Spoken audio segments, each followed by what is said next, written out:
Hello friends, मैं Vikesh sir इस video में आपको रीजनिंग के तहत दो अति महत्वपूर्ण क्वेश्चन बताने वाला हूं। इसको ध्यान से देखिए क्योंकि ये दोनों क्वेश्चन जो है अलग अलग टाइप के हैं। एक जो आपका मिसिंग नंबर का है पहला क्वेश्चन, तो दूसरा क्वेश्चन हमारा जो है ये नंबर सीरीज चैप्टर का क्वेश्चन है। इन दोनों टाइप के क्वेश्चंस को मिला के अगर देखें तो एग्जाम में कम से कम 5-6 क्वेश्चंस ऐसे आपको देखने को मिलते हैं। अभी आप बिहार एसएससी का सेट बना रहे होंगे या फिर आप एसएससी का बैंक का कोई भी सेट अगर बना रहे होंगे तो उसमें आप देखे होंगे बैंक में तो खाली इसी से नंबर सीरीज से ही 5 क्वेश्चन रहता है।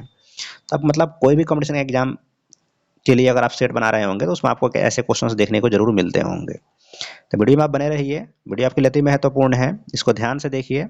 और अगर आप चैनल पर पहली बार आए हैं तो चैनल को सब्सक्राइब कर लीजिएगा ताकि जब मैं नेक्स्ट टाइम वीडियो अपलोड करूंगा तो वीडियो आसानी से आप तक पहुंच सके। अब चलिए स्टार्ट करते हैं और देखते हैं कि करके सारे के सारे क्वेश्चंस को। तो देखिए हमारा जो पहला क्वेश्चन है इसमें हमको वाट का इस वाट का मान निकालना है, ठीक है। साथ ही जो लोग पहले से मेरे साथ जुड़े हुए हैं वो लोग पहले इस क्वेश्चन को खुद से सॉल्व करेंगे, उसके बाद आंसर मिलाएंगे। तो ऐसा करने से बहुत ज़्यादा फायदा होगा। अब देखिए इस वाट का हमको मान निकालना है, ठीक है। तो इस वाट के मान को निकालने के लिए हमने आपको प्रीवियस कुछ वीडियो में बताया था कि वाट के अगल बगल में आपको देखना होता है कि बड़े नंबर्स किधर हैं। तो वाट के इस साइड में 40 दिख रहा है और इस साइड में 20 दिख रहा है। तो पहले तो हमको ये ना समझना होगा कि आखिर ये 40 कैसे आया होगा। अच्छा, ये 40 कैसे आया होगा? इन दोनों नंबर में कुछ ना कुछ किया गया होगा, है ना। तभी तो जो है ये 40 आया होगा। अब देखिए इस क्वेश्चन को सॉल्व करने के लिए हमारे पास दो तरीका है, ठीक है। आप ध्यान से देखें, दोनों तरीके को हम बता रहे हैं, आप इसको ध्यान से देखें। पहला तरीका तो इस क्वेश्चन को सॉल्व करने का ये है, आप जरा इसको ध्यान से देखें। तो ये जो 40 है ये कैसे आया है? तो क्या किया गया है ना, इस 4 और 16 को दोनों को जो है क्या कर दिया गया, प्लस कर दिया गया। दोनों को क्या किया गया, प्लस किया गया। अगर आप इन दोनों को जोड़ते हैं तो 16 और 4 कितना हो जाएगा, 20 हो जाएगा। और उसमें आप 2 से मल्टीप्लाई कर लें तब 20 दूना कितना हो जाएगा, 40 हो जाएगा। तो यही 40 यहाँ पे दिया हुआ है। सेम प्रोसीजर आप यहाँ पे करके देखें तो क्या ये रूल लग रहा है? बिल्कुल लगेगा। देखिए 3 में अगर आप 7 को जोड़ देंगे तो ये कितना आ जाएगा, 10 आ जाएगा। और जब यहाँ पे 2 से मल्टीप्लाई किए थे तो हम यहाँ भी 2 से ही मल्टीप्लाई करेंगे क्योंकि दोनों में तो से एक ही पैटर्न लगना चाहिए ना। तो 10 दूना कितने हो गए, 20 हो गए। आप ध्यान से देखें तो यही 20 यहाँ पे दिया हुआ है, ठीक है। तो सेम पैटर्न को हम अगर यहाँ लगा दें, इस 7 और 5 को जोड़ दें तो बताइए 5 और 7 कितना होता है, 12 होता है। और 12 में अगर हम 2 से गुना कर दें तो 12 दूना कितना हो जाएगा, 24 हो जाएगा। तो इस वाट का मान कितना हो जाएगा, 24 हो जाएगा, ठीक है। तो इस क्वेश्चन का सही आंसर 24 हो गया। ये इस क्वेश्चन को बनाने का पहला तरीका था। इस क्वेश्चन का सोल्व करने का एक और तरीका है, उसको भी आप देख लीजिए। देखिए एग्जाम्स में जो है आपको मतलब जो भी तरीका दिमाग में है फटाक से उससे बना लीजिएगा क्योंकि इसका फिक्स तो नहीं रहता है पैटर्न, इसीलिए आप जो है अलग अलग तरीके को देखें। अब देखिए अब इस वाट का मान निकालने के लिए नेक्स्ट तरीका क्या हो सकता है? तो देखिए अगर हम क्या करें कि इस 4 में 2 से गुना कर दें तो कितना हो जाएगा, तो हो जाएगा 8। और इसमें भी अगर हम 2 से गुना कर दें तो ये हो जाएगा 16 दूना 32।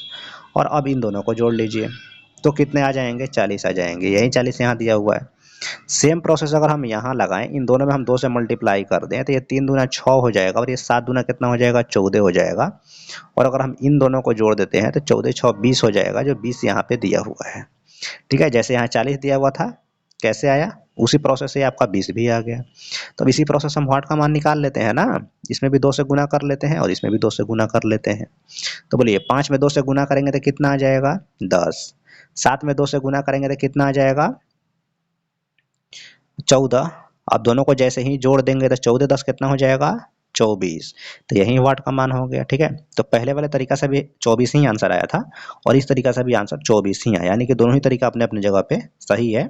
दोनों से ही आंसर 24 ही आ रहा है।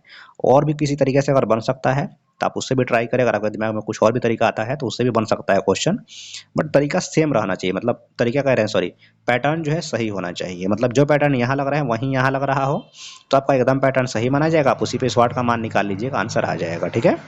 फिलहाल दो हमने तरीका आपको इसको सॉल्व करने का बता दिया। अब देखते हैं नेक्स्ट क्वेश्चन को। जो नेक्स्ट क्वेश्चन है इसमें हमको स्वाट का मान निकालना है, ठीक है।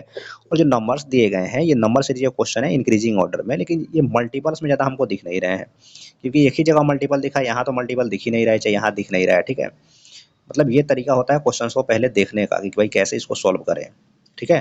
अब आप ध्यान से जरा देखें तो मल्टीपल्स नहीं दिख रहे हैं तो आप बढ़ा लीजिए ना, कितना कितना बढ़ रहा है। तो 1 के बाद 3 लिखा है तो कितना बढ़ा है, 2। और 3 के बाद 6 लिखा था कितना बढ़ा 3, 6 के बाद 11 लिखा तो कितना बढ़ा 5, 11 के बाद 18 लिखा तो कितना बढ़ा 7, 18 के बाद 29 लिखा तो कितना बढ़ा 18 से 28 29 11।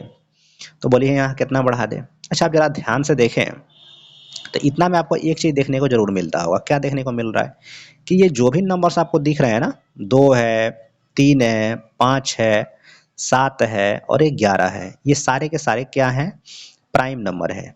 ये मतलब लगातार जो है क्या है ये प्राइम नंबर है। प्राइम नंबर कहने का मतलब क्या है कि ये अभाज्य संख्या, और अभाज्य संख्या 2 से ही शुरू होती है और ये कंटिन्यू लिखते मतलब कंटिन्यू जो अभाज्य संख्या को प्लस कर रहा है। 2 के बाद में 3 आता है, 3 के बाद 5, 5 के बाद 7, 7 के बाद 11 आता है।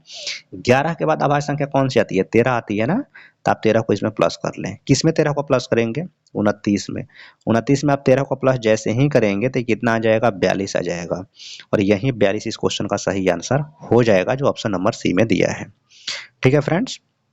अच्छा अभाज्य संख्या क्या होती है, ऐसी संख्या जिसका केवल 2 ही गुणनखंड हो, या आप ऐसे बोल सकते हैं ऐसी संख्या जिसमें एक और स्वयं के अलावा किसी अन्य संख्या से भाग नहीं लगे उसको अभाज्य संख्या, या इंग्लिश में इसी को प्राइम नंबर बोला जाता है। ठीक है, तो ये भी मैंने आपको बता दिया। तो इस वीडियो में इतना ही। उम्मीद करते हैं वीडियो आपको जरूर अच्छा लगा होगा। अगर आपको वीडियो अच्छा लगा तो आप चैनल को अभी सब्सक्राइब कर लीजिए, इस वीडियो को लाइक और एक बार मैक्सिमम शेयर आप जिस भी सोशल मीडिया प्लेटफॉर्म पे हैं व्हाट्सअप फेसबुक इंस्टाग्राम जहाँ भी हैं वहाँ पे इसे एक बार शेयर जरूर कीजिएगा। मिलते हैं आपसे नेक्स्ट वीडियो में। Thank you.